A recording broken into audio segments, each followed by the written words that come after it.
Hi, I'm Tim Hempton, a board-certified periodontist from Dedham, Massachusetts.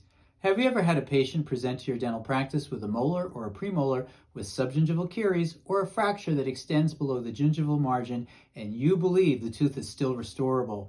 It's not true that every compromised tooth needs to be extracted and replaced with a dental implant. It's all about case selection.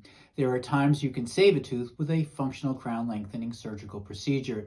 Sign up for my hands-on crown lengthening workshop and you will learn how to make the correct diagnosis, how to surgically manage soft tissues and resect bone to predictably expose adequate tooth structure to facilitate your restorative treatment. In addition, the program will cover post-operative management. I look forward to seeing you in Chicago.